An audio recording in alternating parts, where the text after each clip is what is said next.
Good morning, and here is your nugget for this week. We're going to talk about triceps. Now, most of us know that it is the tricep that makes the arm look the most muscular.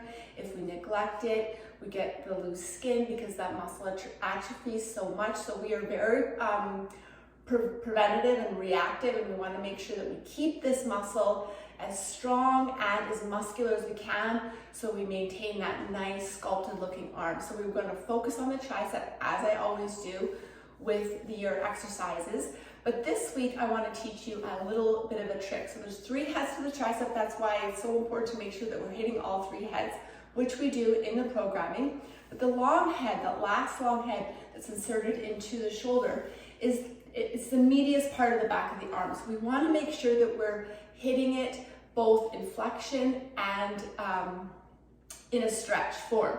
So what has to happen then is that not only does the elbow have to be behind us, but the shoulder has to be in a stretched position in order to really fully stretch out the long head. So I'm going to teach you a little trick in order to make sure that you get that isolation right into that insertion of the deltoid. So it has to happen. So we do extensions like so with the dumbbell, right? Which are still good, and I'm still going to program them. But the only problem with the overhead extension is you can see where the elbows are. And even though I keep those elbows in as tight as possible, there is just a natural internal rotation and external rotation in the shoulder joint that can compromise your shoulder. Okay, and it also is very uncomfortable for the wrist. So this is going to be an alternative that I'm going to put in your programming ongoing. We'll still do this, of course, just for a nice switch up. But this movement is going to be one of the main key exercises that we're going to do to really hit the top part of this long head.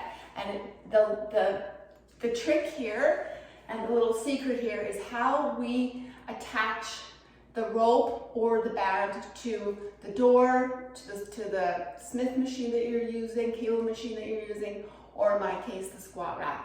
So as you know, a lot of times we'll attach it up here, which is still good. Okay, you get to engage the core, which is always nice. But if you attach it down here, more at the waist height, right? So you can see how much lower this is now. That's going to enable me to get my delt where it needs to be to get that proper stretch.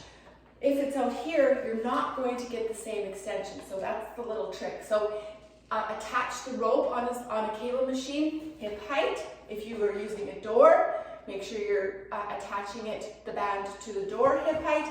And of course, in my case, I'm using the squat rack attachment here that keeps that band from flying up. Instead of here, we're now going to lower it here. Now there is three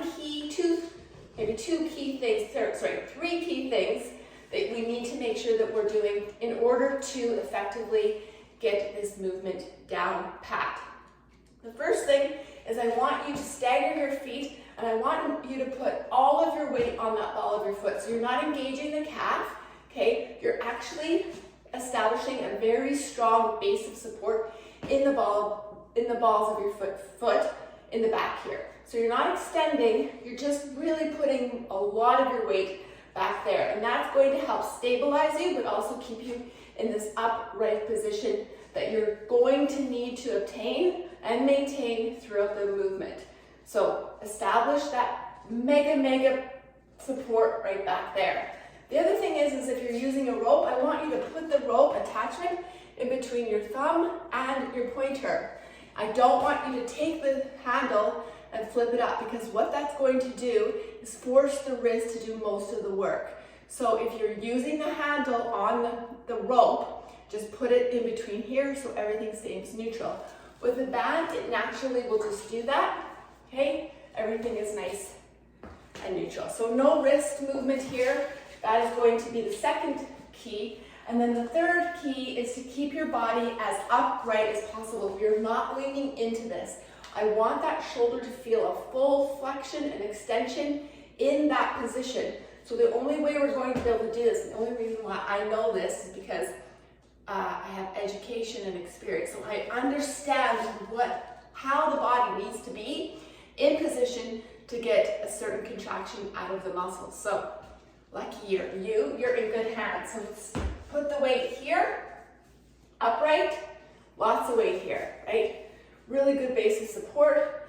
Handles are in between your pointer finger and your thumb. Body is upright. Elbows are completely facing forward now. So this is just naturally going to get the face forward. So you're automatically going to be in the correct position. I feel tension already, right? So if you're back here and you don't feel it, take a step away so you feel nice and stable, nice and strong. And then all you want to do, keeping your body upright, don't lean forward, okay? Extend fully.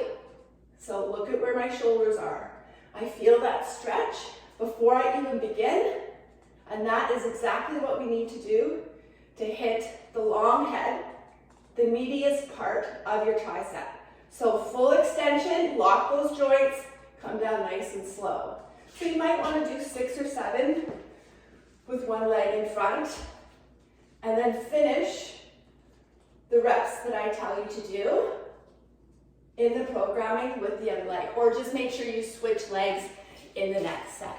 So there is your little trick to make sure that we're developing and strengthening the back of our arm to the best of our abilities.